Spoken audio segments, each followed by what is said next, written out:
नमस्कार साथियों। हम राजस्थान का इतिहास पढ़ रहे थे और राजस्थान के इतिहास के क्रम में चौहान वंश चल रहा था। हमने सांबर के चौहानों की, अजमेर के, रणथंभौर के चौहानों की बात की। आज इसी क्रम में हम पढ़ेंगे जालोर में चौहान वंश।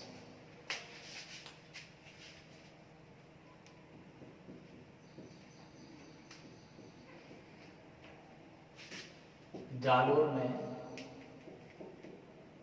चौहान वंश। देखिए, जालोर में चौहान कहाँ से आए हैं? जालोर में आए हैं नाडोल से। नाडोल कहाँ है? पाली में। मैं आपसे पूछूंगा, आपको उत्तर देना है कि नाडोल में चौहान वंश का संस्थापक कौन था और नाडोल में चौहान वंश की स्थापना कब हुई। तो आपको ये कमेंट्स बॉक्स में उत्तर लिखना है। अगली वीडियो में अपन फिर चर्चा करेंगे इसके बारे में। अब यहाँ से आगे बात करते हैं हम कि राजस्थान में जो चौहान वंश है, इस चौहान वंश की एक शाखा जालोर में आई है, जो कहाँ से आई है? नाडोल से। नाडोल में आई है, एक अल्हड़ था। नाडोल का शासक था एक अल्हड़। अल्हड़ का एक पुत्र था जिसका नाम था कीर्तिपाल। कीर्तिपाल। इस कीर्तिपाल को कीतु भी कहा जाता है। क्या कहते हैं? कीतु। कीतु को मोहनोत नरसिंह ने एक महान राजपूत योद्धा कहा है। किसको? कीर्तिपाल कीतु को। इसने लगभग 1181-82 ईस्वी के आसपास जालोर में चौहान वंश की स्थापना की। ये नाडोल के रहने वाले थे। नाडोल कहाँ है? पाली में। पाली का क्षेत्र उसी के से जुड़ा हुआ क्षेत्र पड़ता है, जालोर का। तो जालोर में जो ये वंश लेकर के आया, उसको लाने वाला कौन था? कीर्तिपाल या कीतु। यहाँ पर पहले की हम बात करें तो यहाँ का जो जालोर का एक शासक था वो था कुंतपाल। कुंतपाल। ऐसे ही बाड़मेर की बात करें तो बाड़मेर था वीर नारायण पंवार। वीर नारायण पंवार जालोर का शासक था कुंतपाल। बाड़मेर का था वीर नारायण पंवार। दोनों को पराजित किया। पराजित करके और कीर्तिपाल जालोर का शासक बना। जालोर का भी क्षेत्र इसको मिल गया और बाड़मेर का भी मिल गया। तो बात यह है कि जालोर में चौहान वंश का संस्थापक कौन हुआ था? कीर्तिपाल या कीतु। यहाँ के चौहानों को कहा जाता है सोनगढ़ चौहान, क्योंकि इस किले को कहा जाता है सोनगढ़ का किला। सोनगढ़ नाम पड़ा है सुवर्णगिरी का ही तद्भव रूप बन करके अभ्रंश होकर के शब्द क्या हो गया? सोनगढ़। ये जो क्षेत्र है, इस क्षेत्र को कहा जाता है जालोर। जालोर का प्राचीन नाम जाबालीपुर भी रहा है। जाबाली नाम के एक ऋषि हुए थे। उन ऋषि की तपोस्थली होने के कारण से इस क्षेत्र को क्या कहा गया था? जाबालीपुर। जालोर नाम पड़ा है। यहाँ पर जाल नाम का एक वृक्ष होता है। जाल नाम का एक वृक्ष है और जो जाल लोर मतलब होता है सीमा। जाल नाम के वृक्ष की सीमा होने के कारण से यहाँ पर जाल वृक्ष की बहुतायत थी और ये इसका सीमा क्षेत्र होने के कारण से इस क्षेत्र को क्या कहा गया? जालोर। ये जो जाबालीपुर नाम है, जाबालीपुर नाम पड़ा है जाबाली नाम के ऋषि के नाम पर, और जलालाबाद इसका नाम रख दिया था अलाउद्दीन खिलजी ने। तो हम बात करते हैं कीर्तिपाल चौहान वंश का संस्थापक हुआ कहां पर? जालोर में। इस वंश का अगला जो शासक था प्रमुख, एक तो था समर सिंह। समर सिंह। इसके उत्तराधिकारियों में, कीर्तिपाल के उत्तराधिकारी में हम बात करें तो समर सिंह था, एक उदय सिंह था, एक चौचिंग देव था। चौचिंग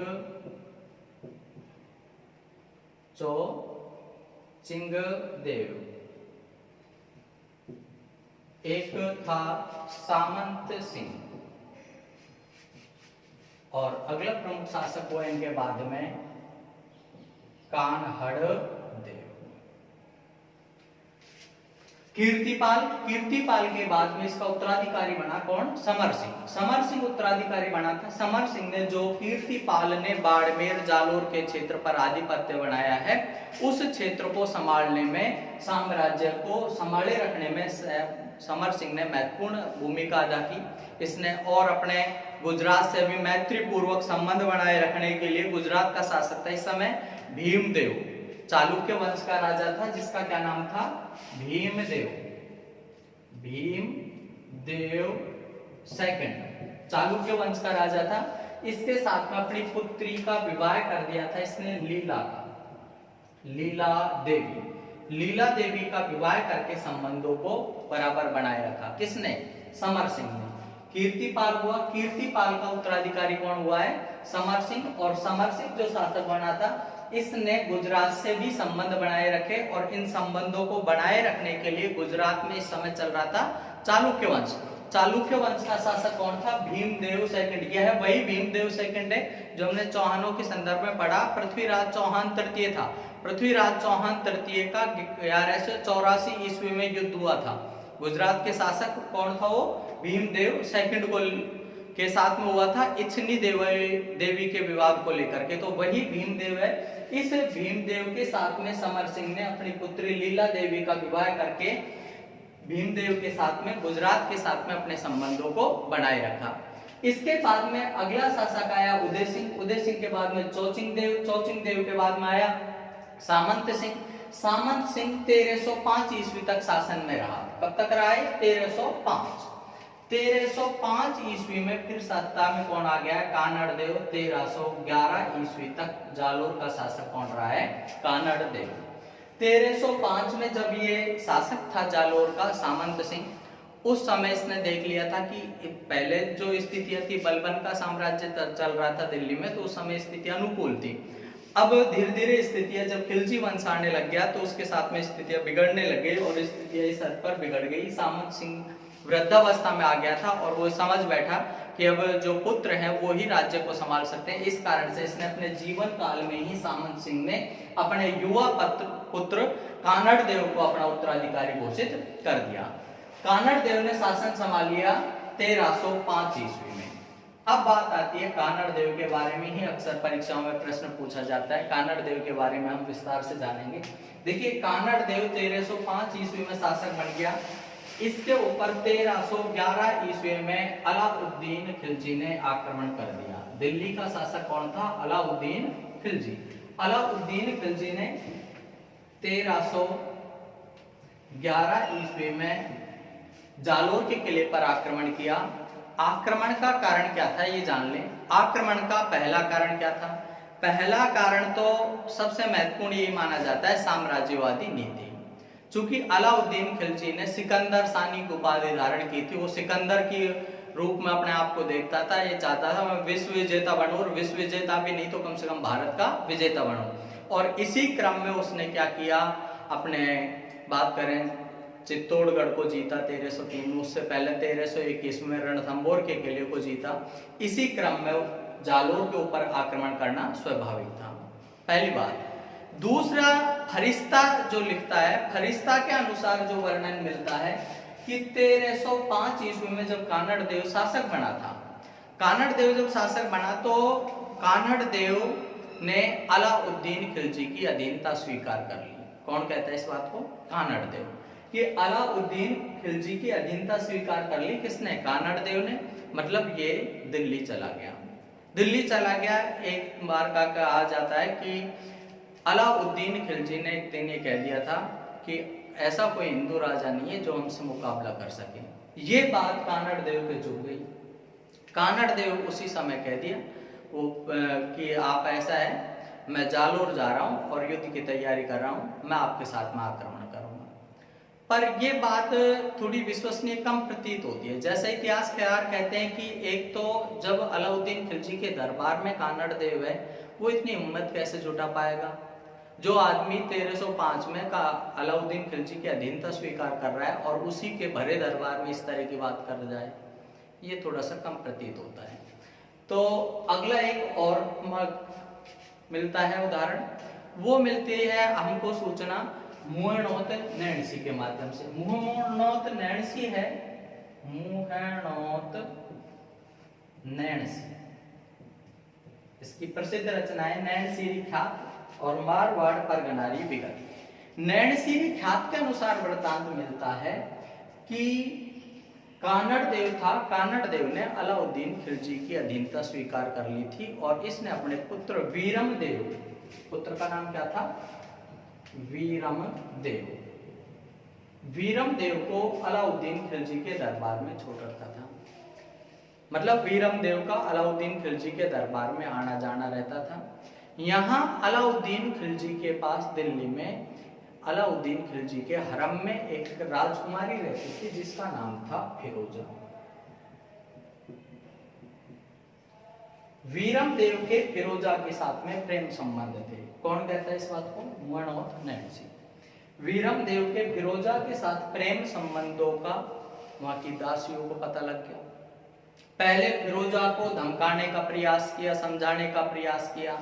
जब ये लगा कि ये अटूट बंधन है प्यार का, नहीं टूटेगा, तो उस स्थिति में फिर अलाउद्दीन खिलजी ने कानड़ देव के पास में सूचना भिजवाई, तुम्हारे पुत्र वीरम देव के प्रेम संबंध है और इनका विवाह कर दिया जाए। फिरोजा खुद भी आई, बताई जालोर। फिरोजा जालोर आई, कहने के लिए स्वामी जी अपना लो। कानड़ देव ने फिरोजा का स्वागत किया, लेकिन विवाह जैसी स्थिति के लिए मना कर दिया। कानड़ देव ने भी मना कर दिया। कानड़ देव ने मना कर दिया, इधर वीरम देव ने भी मना कर दिया। वीरम देव ने शायद समझा दिया होगा कि 1301 ईस्वी में अलाउद्दीन खिलजी ने आक्रमण किया था। कहां पर? रणथंभौर के किले के ऊपर। कि युद्ध का कारण आपको ज्ञात है, 1301 में जो रणथंभौर के किले पर आक्रमण किया था, उसका कारण था कि अलाउद्दीन खिलजी था, दिल्ली का शासक कौन था? अलाउद्दीन खिलजी। अलाउद्दीन खिलजी की रानी थी एक चिमना बेगम, मराठा थी। चिमना बेगम का प्रेम संबंध था किससे?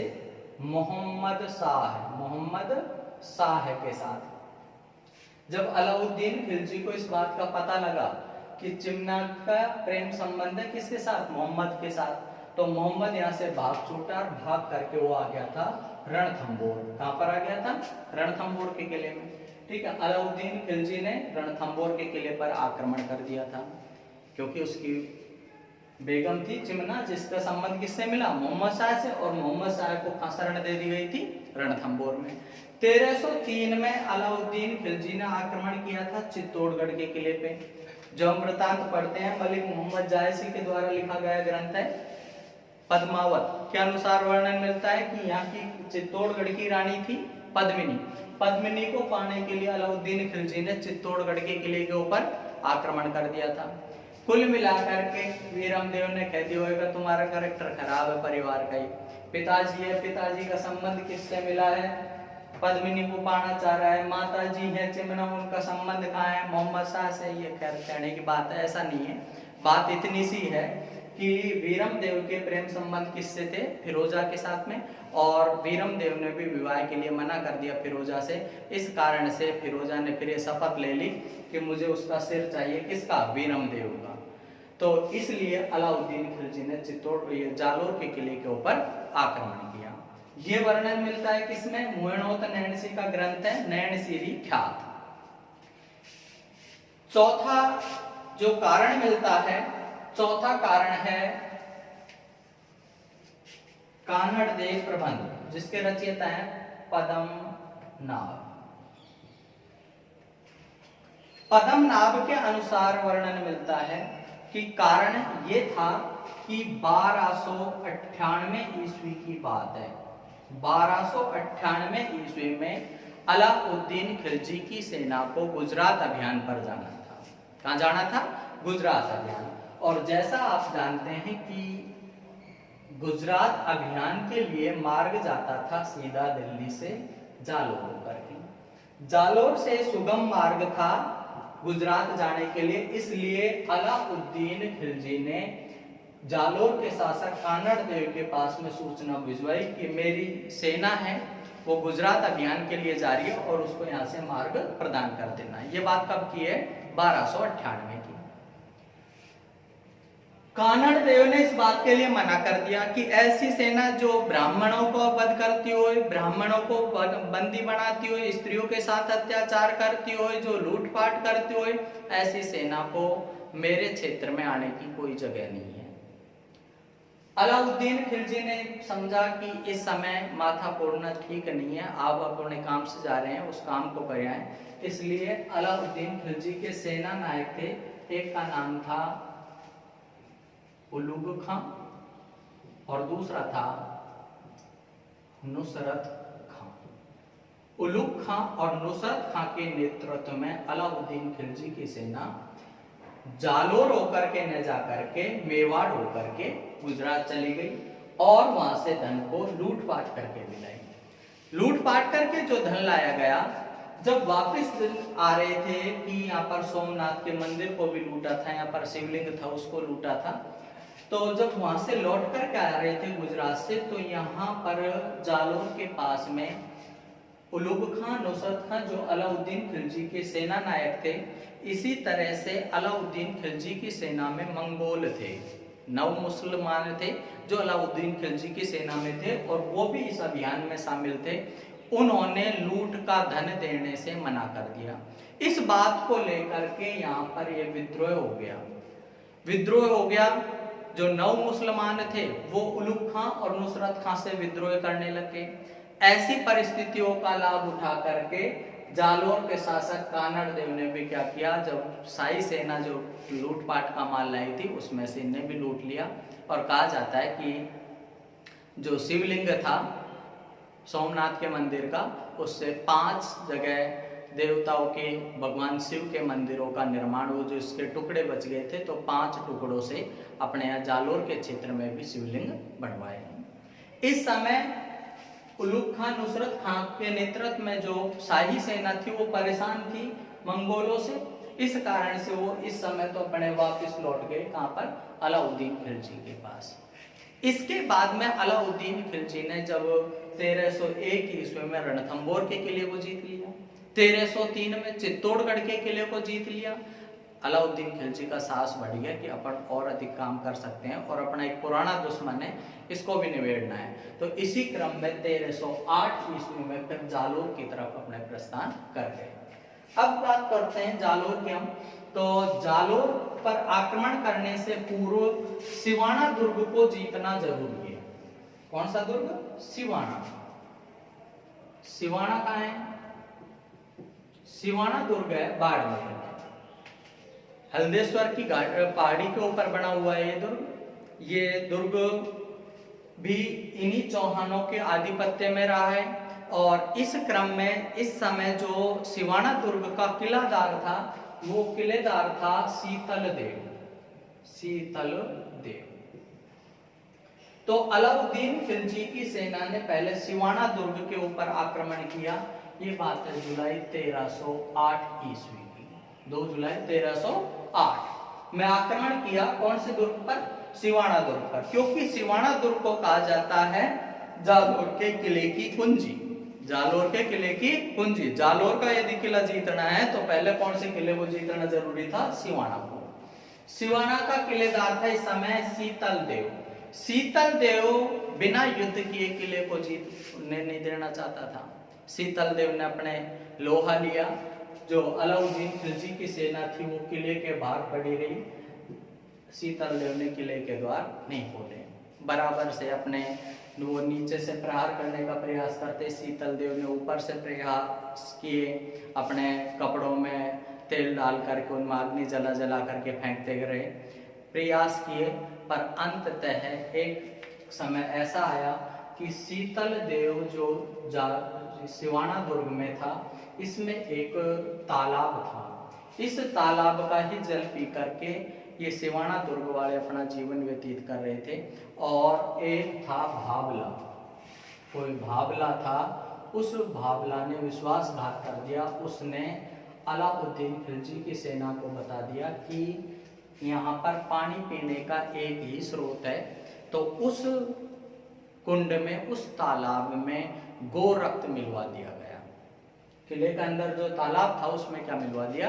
गाय का खून मिलवा दिया। और राजपूत ऐसे पानी को नहीं पी सकते थे। अंततः परिणाम यही निकला कि राजपूत रानियां थी, उनने किले के अंदर जोहर धारण कर लिया और राजपूतों ने केसरिया बानो धारण करके युद्ध किया और युद्ध करते हुए वीर गति को प्राप्त हुए। 1308 ईस्वी में बाड़मेर के किले का पहला साका हुआ, मतलब सिवाना दुर्ग का पहला साका हुआ। इस किले को जीत करके अलाउद्दीन खिलजी ने इसका नाम खैराबाद रख दिया। क्या नाम? खैराबाद। और यहाँ का प्रशासक नियुक्त कर दिया कमालुद्दीन गुर्ग। कमालुद्दीन गुर्ग को यहाँ का प्रशासक नियुक्त कर दिया। कौन से किले का? खैराबाद। अब बात करते हैं 1308 में यहाँ पर हो गया आक्रमण। इसके बाद में जब अलाउद्दीन खिलजी की सेना थी, अलाउद्दीन खिलजी की सेना ने जब इस किले को जीत लिया तो मुअनोक नैणसी ने इनका पीछा किया। इसने कानड़ देव ने इनका पीछा किया, शाही सेना का पीछा किया और इस पीछे करने में काफी हद तक सफलता भी हासिल की। आगे तक इनको भगा करके ले गए और जैता और देवा थे, जैता और देवा, जैता देवा ने कानड़ देव को आकर के सूचना दी कि हम शाही सेना को हमने भगा दिया है। पर इसी बीच में मलिक नायब था। मलिक नायब एक बड़ी सेना लेकर के आया अलाउद्दीन खिलजी की और फिर 1311 ईस्वी में कानड़ देव के ऊपर आक्रमण कर दिया। 1311 कानड़ देव ने भी वही किया, किले के द्वार नहीं खोले, किले के द्वार नहीं खोले। और भद्राजूण नाम का स्थान पड़ता है, भद्राजूण जिसका पुराना नाम था सुभद्रा अर्जुन। यहाँ पर सुभद्रा का और अर्जुन का, सुभद्रा श्री कृष्ण भगवान की बहन थी और पांडवों में एक पुत्र था अर्जुन का विवाह हुआ था, इसलिए उस जगह को कहा जाता है सुभद्रा अर्जुन। और सुभद्रा अर्जुन को कहते कहते क्या कहने लगे? भद्राजूण। तो भद्राजूण का जो प्राचीन नाम है वो क्या है? सुभद्रा अर्जुन, जो जालोर की अबोर तहसील में पड़ता है। तो भद्राजूण था। भद्राजूण पर कानड़ देव ने नियुक्त कर दिए। कानड़ देव का पुत्र एक तो वीरम देव और एक कानड़ देव का भाई था जिसका नाम था मालदेव सोनगरा। मालदेव सोनगरा। और कानड़ देव के पुत्र का नाम था वीरम देव को नियुक्त कर दिया भद्राजूण में कि तुम यहां से आगे सेना को नहीं बढ़ने दोगे। मालदेव सोनगरा और वीरम देव ने अथक प्रयास किए। अंततः अलाउद्दीन खिलजी खुद और सेना लेकर के आ गया, जालोर के किले पर आक्रमण कर दिया। लेकिन जालोर का किला भी दुर्भेद्य किलों में से माना जाता है। लेकिन यहाँ पर एक बीका दाहिया राजपूत था। बीका दाहिया जो राजपूत था ये अलाउद्दीन खिलजी से जाग मिला। अलाउद्दीन खिलजी ने इसको बहुत सारी स्वर्ण मुद्राएं दे दी, प्रलोभन दे दिया। बीका दाहिया ने जालोर के किले का जो एक गुप्त रास्ता था जहाँ एक बहुत कम सेना रहती थी, ऐसे मार्ग को अलाउद्दीन खिलजी के सैनिकों को बता दिया। इस बात को बीका दाहिया ने घर जा करके अपनी पत्नी को भी बता दिया कि मैं इतनी सारी स्वर्ण मुद्राएं लेकर के आया हूँ, आज जालोर का सिस्टम खत्म करवा दिया। तो पत्नी ने इसको यमलोक पहुंचा दिया। किसको? बीका दाहिया को। और बीका दाहिया की पत्नी जालोर के किले की तरफ भागी कानड़ देव के पास में सूचनार्थ। तब तक अलाउद्दीन खिलजी की सेना थी जो जालोर के किले में प्रवेश कर चुकी थी। कानड़ देव ने युद्ध किया, युद्ध करता हुआ वीर गति को प्राप्त हुआ। दूसरी तरफ अपन बात करें, कानड़ देव का पुत्र था वीरम देव। क्या नाम था? वीरम देव। वीरम देव ने युद्ध किया। जब विजय आशा प्रतीत नहीं हुई तो वीरम देव ने आप स्वयं के तलवार घोंप ली, आत्महत्या कर ली। इसके बाद में कहा जाता है कि फिरोजा थी इसकी प्रेमिका, उसने वीरम देव को सिर काट करके उसको दिल्ली ले गई, उसका विधिवत ढंग से अंतिम संस्कार करवाया और उसके बाद में यमुना नदी में कूद करके आत्महत्या कर ली। एक जो यहाँ पर चौहानों में बच गया था, कानड़ देव का भाई मालदेव सोनगरा, इसको मूछाड़ा मालदेव भी कहा जाता है, बड़ी बड़ी मूछें रखता था इसलिए क्या कहते हैं इसको? मालदेव सोनगरा। मालदेव सोनगरा ने फिर अलाउद्दीन खिलजी के सामने आत्मसमर्पण कर दिया और मालदेव सोनगरा ने अपने खिलजी के सामने अपने आप को सम्मानजनक स्थिति में ले आया, उसका प्रेम भाव रखने लग गया। तो मालदेव सोनगरा को 1313 ईस्वी में चित्तौड़गढ़ के किले का प्रशासक नियुक्त कर दिया। कहाँ का? चित्तौड़गढ़ का। जैसा हम पढ़ते हैं कि 1303 में अलाउद्दीन खिलजी ने चित्तौड़गढ़ जीत लिया था और अपने पुत्र खिज्र खां को सौंप दिया। वहां का प्रशासक किसको बना दिया था? खिज्र खां को। और 1313 ईस्वी में खिज्र खां वहां से आ गया और खिज्र खां की जगह पर मालदेव सोनगरा था, इसको चित्तौड़गढ़ का प्रशासक बना दिया। इधर यहाँ पर 1311 ईस्वी में अलाउद्दीन खिलजी की विजय हुई, जालोर का पहला साका हुआ और इसी के साथ ही अलाउद्दीन खिलजी ने इस जालोर का नाम बदल करके जलालाबाद रख दिया। जलालाबाद रख दिया। इसके अलावा अलाउद्दीन खिलजी ने किले के अंदर मस्जिद का भी निर्माण करवाया, जिसे अलाउद्दीन खिलजी की मस्जिद कहा जाता है। इस वृतांत की जानकारी अपन को मिलती है कानड़देव प्रबंध में। कानड़देव प्रबंध जिसके रचयिता है पद्मनाभ, ये सेकंड ग्रेड में प्रश्न आया हुआ है, कानड़देव प्रबंध की रचना किसने की, तो ये प्रश्न पूछा गया है। तो ये थी अपने जालोर का चौहान वंश। इसी क्रम में आगे हम वंशों को पढ़ेंगे। धन्यवाद।